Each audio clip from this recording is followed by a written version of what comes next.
Yes, welcome back, Mzansi. The time has arrived. Of course, we're opening up on S3, but also opening up on an incredible conversation right now, and something so important. It is sleep. We all need it, and we all can get some more of it. Now, anxiety has been compared to body's alarm system, and it can help you keep safe and out of potential dangerous situations. But what happens if that alarm goes off all the time and for no real reason? Now, as it does with an anxiety disorder, it can keep you from getting enough deep sleep, which is also important. Now, all of this can create stress over not being able to get to sleep or get enough sleep, and that can lead to even more anxiety. It's like this roll-on effect that just doesn't stop. But researchers have also found that evidence that a chronic lack of sleep can also affect your emotional health. Now, it just goes on. So with us today to chat more about anxiety and insomnia is our psychologist, Clint Maggot, and specialist physician Shikar Motilal, here to show us how you can avoid struggling with your sleep. So if you want to also share any tips with us, you can come through on our WhatsApp line. Send us a voice note. That's 063-408-8863. But G-Man here is standing with bated breath because I know he's going to play catch-up here for sure. This is crazy. I mean, you'll hear a lot of deep breaths during this conversation, gentlemen. So welcome. You can take a deep breath with us, in fact. It's to release anxiety, yes, but it's also I think the quiet acknowledgement that we don't get enough sleep. And every expert that we have on this beautiful couch tells us you need 7 to 8 hours of sleep, and then that, of course, gives us anxiety.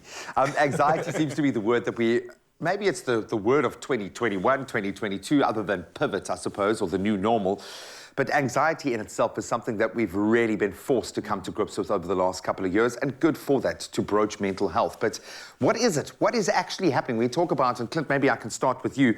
How does anxiety manifest, and how would you describe it clinically? First, thanks for getting me up so early. So anxiety, I think, it's important to kind of talk about fear when you're talking about anxiety. So normally, fear is kind of your body's response to something that's a threat. But the problem with a distinction between animals and people. So animals, you're kind of a zebra, you're going to the watering hole, you've seen some stuff go down here. He's a zebra, I'm a lion, eh? Sure. Zebra sees the lion coming, gets scared, fight or flight response kicks in, and it runs away and it's safe. The problem with people is we've got perception, right? We've got minds that can really imagine things and kind of anticipate things. And so the problem is we're not even close to the watering hole, we're not at work, we're not close to the thing that's stressing us or the thing that's a threat, but we're thinking about it. And then it kind of kicks in. So our body's kind of assuming, hey, there's a threat going on, let me get you ready. Your fight or flight response is kind of, brimming. And that's what you experience as anxiety, basically. And typically when it's a problem is when you can't switch it off. Yeah, and we make light of it, yes, because we all do experience that in some part during the day, but there is a scale. And for those on the far end of the scale, it is debilitating, and it can have very far-reaching effects. Yeah, and I can also imagine that anxiety leading to other issues, right? So if you can't switch that off, especially when you want to sleep, I mean, that's going to create some sort of an issue, right? So maybe, Shikar, I can ask you this question. When it comes to something like insomnia, which is potentially a result of anxiety or not, what exactly is that? And who's most likely to maybe be affected by insomnia? Because I can imagine anxiety to play quite well into that sort of issue, right? Or am I mistaken in that thinking? Well, that's a very good question. And in fact, insomnia per se, which is defined as a difficulty initiating or even maintaining sleep associated with an opportunity to sleep nevertheless, and daytime dysfunction, is actually a common problem. In fact, studies have shown that anywhere from 10 up to 30% of the population actually suffers from insomnia at varying stages in their life, be it in childhood or even later adulthood. So it's very common and often under-recognized and undertreated. So from that point of view, first and foremost, there are actually many medical illnesses that can be associated with insomnia, be it respiratory diseases such as obstructive sleep apnea or asthma, cardiovascular diseases, neurological diseases, or even musculoskeletal and chronic pain syndromes. So we're living in a society now where there are increasing emotional and psychological stresses that also must be evaluated in terms of looking at the predisposing factors, the precipitating factors, and the perpetuating factors that lead to people from suffering from insomnia. You must, when someone walks into your practice and is now at that breaking point because of insomnia, it must be such a difficult thing to know where to begin. So from an emotional perspective, let's look at that anxiety. Where do you normally start? And how do you identify the different types? Because I'm sure there's some anxiety which you're like, okay, just go and run and you'll be fine. And the other's like, okay, we need to set up an action plan for the next 6 months. You need to be in my chair. We need to be talking. Like, how do you go about establishing that scale of anxiety? Well, typically you would see, I mean, all of us suffer from anxiety. A lot of, we call it stress most of the time, right? So stress is kind of useful, kind of gives you a bit of an edge, keeps you sharp, keeps you going. It's literally this idea that you can't control it. So you'll find people, you know, they really can't control it. It's starting to cause them problems in their lives. And also what we find with anxiety is because it's so uncomfortable, if it gets too intense, right? It's not a nice feeling to have in your body. People start avoiding things. And so it causes problems in their lives. So that, you know, I don't want to go to this. I'm going to call in sick even though I'm not. I'm avoiding social situations. I don't want to go out with my friends anymore. So you have all of these kind of extra lifestyle problems that start to kick in. And this person really doesn't know how to deal with it. There's not, in some ways, you can't talk about different types of anxiety. So there's anxiety. But because of that whole perception thing, you know, what we see as the threat, that usually determines the different types. So you get social anxiety, where people are obviously worried about encountering other people, being evaluated by others. You get a general anxiety. So that's more kind of common worries that seem to be the worst. And people, what we talk about is catastrophize. So basically, you know, you think about something normal, I'm going to be late for something, and your mind predicts that this is going to end up in the worst kind of thing. So everything just seems catastrophic, right? And then you get... This is before you've left the house. This is before you've left the house. Yeah. No, this is the night before when you can't sleep, basically. And then you get other forms like a specific phobia. So that's quite weird, right? You get somebody that's completely terrified of cockroaches. It's not realistic. You know, but if they see it, if they see a picture of it, they freak out. And so it's very interesting. I want to say clowns is added to that list because someone standing very close to us right now is terrified of clowns. That's not irrational, that's a normal, of course. That's No, actually that's a rational fear. You are completely. perfectly fine to be scared of clowns. But let's put it to you guys. We asked if you guys had any great advice for us. Maybe you've been through this process or struggling with insomnia right now. So let's hear from Lindsay. Let's hear what she had to say. Good morning, Expresso show. I have trouble in sleeping. I hope there's someone that can send me a few tips how to sleep or how to fall asleep at night. She sounds desperate. Because half of the night I'm awake, rolling around, wondering about certain things, just trying to think what's best, what is next. I think we were in her bubble of pain. Yeah, I can feel the desperation frustration for sleep there. I just wanted to send her a care package of sleeping aids. We've got Kino weighing in as well. Let's get some advice from Kino. Morning, Kiana. Yeah, I handle my insomnia with less stressing, and I ate according to my diet and slept during the day to prevent sleepless nights. Okay. Interesting. So he's got his own tips there that he's like kind of like... That's how I treat my 2-year-old child, to be quite honest. It's exactly the same approach. Another one coming through here from Jessica as well. I'd love to hear this. Let's see what she has to say. Good morning, Expresso. It's Jessica from Vereniging. I just want to say that me and my husband gets at least an hour, at the most 2 hours sleep in at night. I've got a 2-year-old son. He's born a day before Graham's daughter's born, sorry. And yeah, if we can't sleep, we must sit awake and watch TV. I think it's all the stress and all the dogs and the child crying and everything. So yeah, we have a lack of sleep. Is there any advice that we can that you can give us in regarding to sleep more? Sure, man, not personally. It sounds like I really do feel the pain coming through. Yeah, you can hear it's genuine for sure. It takes its toll physically, it takes its toll emotionally. We're going to delve a little bit deeper into that. We're going to continue our discussion. The good doctor, our panel are not going anywhere. If you've got any advice to share, please, you can hear the desperation in people's voices. If you're struggling with insomnia, we want to hear from you. 0634088863. Please drop us a voice note. It's my feel-good breakfast show. Welcome back as we delve back into our medical discussion this morning, something that I'm realizing affects far more people than I thought, insomnia or a lack of sleep, and the knock-on effect can be quite devastating. Constant worry during the day often carries over into the night, and that's when you can cause, or it can cause rather, mental hyperarousal, which I think keeps a lot of people up at night, certainly stops you from falling asleep.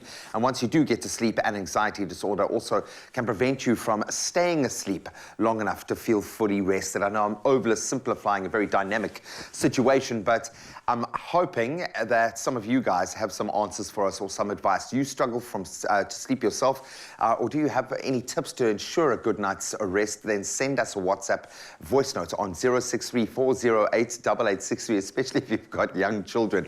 Psychologist Clint Maggett and specialist physician Shikar Motilal are still with us this morning, and we're going to continue our chat about anxiety and insomnia, which seem to be bedfellows. Excuse the pun. Look, gents, I'm loving the first conversation we had, just trying to identify insomnia, identify anxiety, and kind of establish what it is. Because I know a lot of people, like you said, Clint, suffer from, I mean, everybody deals with anxiety. It's levels of it. But what can that anxiety actually result in the end? I mean, are there knock-on effects from suffering from a lot of anxiety? Can that lead to other issues when it comes to both our mental state and maybe just our health in general? I mean, surely that state is not very positive. I mean, it can kind of cause some other effects, right? Adrenal failure at some point. You kind of think about it like a car that's kind of constantly revving, right? But it's got nowhere to go. So obviously you're going to kind of get wear and tear over time. And so what basically happens is, you're going to have excessive worry. It's typically difficult to control. You're not going to be able to concentrate because you're kind of preoccupied. Normally there's some kind of physical stuff going on, so muscle tension, different kind of aches and pains and headaches, and then also stomach problems often. So those kind of systems are interrelated with anxiety. And then also you'll find people, like I said earlier, they'll tend to start to avoid things that cause anxiety. And this causes kind of lifestyle problems for them as well. And often people are then starting to use kind of negative or bad ways to cope with the anxiety. So we're thinking about things here like, substances or kind of intense kind of distraction, like being on TikTok all the time or something like that. So you kind of trying to distract yourself from what's going on internally, but it can get really bad. And then for some people, unfortunately, they suffer from panic attacks. So this is almost like it's kind of been brimming, you got the anxiety there, and then suddenly it kind of has this kind of peak, almost like a wave. And then for a couple of minutes, you have this very overwhelming, intense anxiety. And if you've ever experienced it, it feels like a heart attack. To be quite honest, I mean, I will never knock it off. Having experienced it once and been in a relationship with someone who experiences it a lot, it is full on and it's hectic. So I don't ever dismiss someone who's going through a panic attack in the moment, certainly not in the moment. Shikar, let's talk about those physical knock-on effects. What is happening to our body when we're not getting enough sleep? Why is this always touted as the most important element of overall health, and why does it have such a hectic knock-on effect? So that's such a good question. I mean, we need to think about sleep in its natural, normal process as a restorative phenomenon, allowing your body to undergo rest and rejuvenation. Now, when people have sleeping problems, be it from insomnia or other sleep-disordered breathing, for example, sleep apnea, they have what's called sleep fragmentation. When that happens, the body doesn't undergo its normal rest and rejuvenation. They have impaired function during the day, daytime fatigue, loss of quality of life. Furthermore, it affects frontal lobe functioning, parietal lobe, as well as temporal lobe. So these are important areas of the brain that are involved in emotions, behavior, memory, as well as learning and executive functioning. So those are some of the neuropsychiatric consequences of insomnia and sleep-disordered breathing. We also see a host of cardiovascular, metabolic, as well as respiratory problems associated with sleep disorders. The list goes on, really. Yeah, it's a little bit terrifying. But it stands to read. That's why we need it every night. I mean, just listening and the importance of it, I think it's so key that, I mean, both insomnia and anxiety, it seems like they play on such pivotal parts of what's important. It kind of tears that down. Clint, maybe you have an idea of how, when we are in a situation where we realize, okay, there's a bout of anxiety coming through, how can we best actually manage that? How do we actually deal with that? Do you have any tips for us maybe on that? Yeah, so there's kind of more general tips. So like, if we think about a very popular therapy for anxiety is cognitive behavioral therapy. And I'll start with the kind of behavioral component. So typically, you want to control your breathing. So you remember your heart's trying to go fast, your body's trying to get ready for a fight or to run away. And so you can't make your heart beat slower, but you typically can reduce the amount of oxygen that's going into your body. So funnily enough, deep breathing is not indicated. Hold your so breath. everybody kind of like, but technically, yeah, you're supposed to. So you kind of breathe in, kind of hold your breath for a little bit, and then you breathe out. So we usually do like a count of 5. So it's in, hold, and out. You do that for a couple of repetitions. The old stuff, we've seen it on American movies with a paper bag. Yeah. Weirdly, that actually works because you're reducing the amount of new air, so you're breathing in more carbon dioxide. And this basically forces your heart to kind of slow down. And then the other thing is obviously exercise. So you've got all this extra energy, your body's like, aren't we supposed to run away from something? And then you should go for a run, basically. You're going to need to run a little bit further as the zebra, I'm assuming. The lion, that's why lions just chill all day. They've got nothing to be worried about. I do make joke of this because this is something that affects me personally on quite a hectic level after having gone through 2 small kids and working in this space. But I think it's also moreover something that we all share. It's the experience of life. There is so much going on in the world that we have collectively taken on board after COVID as well, which is something I want to ask you guys if that's changed the situation. But please let us know if you've figured out a life hack to get around anxiety, yes, but sleeplessness and insomnia. 0634088863 is the WhatsApp line to drop us a voice note. It's my feel-good breakfast show. Welcome back as we round off our health discussion on this Tuesday morning. Insomnia. Oh, we hate the word. It's an under-recognized and under-treated problem. Undoubtedly, patients really report their symptoms of insomnia spontaneously to their doctor, which is probably the first person you need to speak to about it. And people who suffer from anxiety tend to also just brush off the symptoms and chalk it up to stress. Our psychologist, Clint Maggot, and specialist physician, Shikar Motilal, are still with us this morning, and we're going to continue that chat about anxiety and insomnia. And we want to hear from you if you're struggling from sleep or if you've got any tips, please, to ensure a good night's sleep. Send us a voice note on our WhatsApp line, 0634088863. Yeah, look, gents, I was loving the conversation earlier, of course. I wish I could just chat about this all day because it's so, so important. And you're definitely highlighting that. But Shikar, I wanted to chat to you just before we finished up our last section. We were talking about, obviously, identifying some of these issues, how to be aware of it. One thing I wanted to ask is, often we get sleep, right? But we don't know if it was a good quality sleep or not. Like sometimes you sleep for 8 hours and you're like, you feel like you haven't really rested, and sometimes you have 8 hours and you feel absolutely magnificent. How do we actually know that we've gotten a good sleep? How do we test that sleep quality? Is there a way, or is it just kind of like, I feel good, so it must have been a good sleep?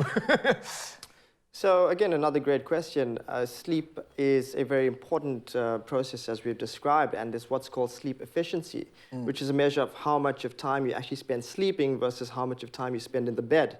And about 80 to 85% is considered healthy for most individuals. How much of sleep is actually necessary for an individual varies from person to person, but the consensus is anywhere from 6 to 7 hours, up until even 9 to 10 hours in some people like elite athletes, or very young or very old people.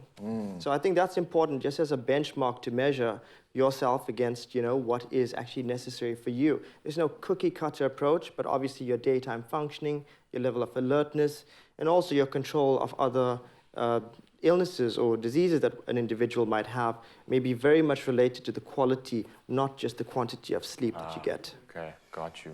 Let's get practical now for a second, yeah. Clint, I love the breathing element because that's often we need just that one trigger or something that we can do when the moment arrives or when we feel that kind of pattern kicking in again. But let's talk through that phase of, okay, I'm anxious all the time, now it's becoming chronic and now it's actually becoming a disorder. What should people do? So typically, a good place to start is just to make sure that people are not feeling too kind of ashamed about it. Yeah. Anxiety is super common at the moment, particularly with COVID and all we've been It's through. the human condition. Yeah. Modern life, you're living with anxiety. But there are points where you're not coping with it, and that's okay. And people should really kind of check that it's fine to kind of reach out and kind of ask for help, so that's important. And you also want to look at your own self-talk. So if you're quite critical to yourself in your head, which is often what people actually get. So they're struggling, but they kind of whip themselves in their head and tell themselves to do better and do more. We find that actually makes anxiety and stress worse, rather than a more encouraging way of engaging with yourself. And then the other thing, like I say, is the kind of cognitive approach. So you can go to a therapist for this, a psychiatrist, or chat to your doctor. Medication is very helpful. Yeah. It's a really quick and quite an effective way of dealing with it. We want to look also at this kind of avoidance. So you really want people to kind of look at what they're avoiding as a way of managing their stress, and is it causing them problems, and how do they get back and dealing with those things more head on. So we know that, same like when you learn to drive, initially when you're on the road, super anxious, and then after a while and over time you get used to it, right? It's called habituation. And so really avoidance is a short-term solution. You don't want to do that all the time. It can't become a lifestyle. And then again, we want to kind of look at the cognitive components. So I spoke about CBT, we spoke a bit about the behavioral components. So the cognitive stuff is really about the perception of threat. So normally the way you're thinking about what is threatening and what is scary is really too much and sometimes excessive. And your sense of what you're capable of dealing with it and how you're able to manage it is also too low. So you're kind of small and this thing is too big. You really want to kind of mess with that and kind of change that and question that and check if it's real. Sometimes, though, it is real. So sometimes, stuff's too much, right? And then you just need some help and support and ways of coping with it. Yeah. Speak to someone. To someone. You mentioned help and support, and I want to take advantage of the fact that we've got two specialists on the couch right now, and we've got so many voice notes coming through. Maybe we can weigh in on these. I just want to listen to a few of them, wrap it up, and see if we've got some final tips from Mzansi, because they're screaming out to us right now. So we can go through some of them. First up, we've got Stella. Let's hear what Stella has to say. Try to get a groove back, maybe. Hi. I just would like to know, I've got a question to ask. I'm suffering from anxiety and sleep disorder. I wake up every morning at about 3:30 in the morning. I'm taking Xylift, which my GP has put me on. But what is the best way after you've lost a loved one and you're suffering severe anxiety and you just can't cope? Oh, Stella, we certainly reading the undertone there, that obviously going through a very difficult time. As you pointed out, it's one of those gateways that the stress is real. The anxiety, the pain is real. You've just got to somehow move through that. How would we approach it from a medical perspective? What would you say is the first step to addressing a chronic sleep and anxiety disorder when it's kind of combined in a perfect storm like that? Yeah, so first and foremost, I think we need to have a very personalized approach to sleep and insomnia or sleep disorders, because it varies from person to person, as we can see in this patient's example. So we have to have what's called precision medicine. So identifying the precipitating or predisposing and provoking factors that lead to a perpetuation of the sort of sleep problems, and then addressing that. Of course, post-traumatic stress or bereavement problems are something that may need psychiatric or psychological assistance with, and obviously medication can facilitate and play a role. I think even over and beyond that, most sleep societies of the world endorse good sleep hygiene, and these are commonly overlooked practices but are crucial in the management of patients with sleep problems. So this includes creating an environment that's conducive to sleep, such as a quiet, dark, cool room, going to bed and waking up at a set time. We're creatures of habit, so we want a routine. So you set your time for when you're going to wake up, and you wind back 6 to 9 hours from then, and you then have a wind down period half an hour before that, and you try to facilitate a routine that way, obviously avoiding anything that can aggravate hyperarousals that can lead to insomnia, such as caffeine, stimulants like nicotine, or even alcohol for that matter. Caffeine is a very common and overlooked problem that society is guilty of right now. Often in things that you don't also screen time. Yeah, screen time is very important because that leads to hyperarousals and disruption of your circadian rhythm. So it's crucial that those sort of things performed regularly are part of a good sleep hygiene, and done regularly and meticulously can be even more important and considered first-line treatments in addressing sleep problems. Oh, guys, well, listen, all of you at home, we're going to send you the bill. These guys are quite expensive by the hour, but we'll chip in. We'll pass the hat around. Brilliant advice. Thank you from both docs. Nice to look at it from both sides of that perspective, but we are going to keep that conversation going. Please let us know if you've had issues yourself with sleeping and found ways to get around it. Share the tips. Join this community. 063-408-8863 is the WhatsApp line to use. We'd love to hear from you. Gentlemen, thank you so much. You've been amazing. Go home and get a quick little nap in before you go to work. Pleasure.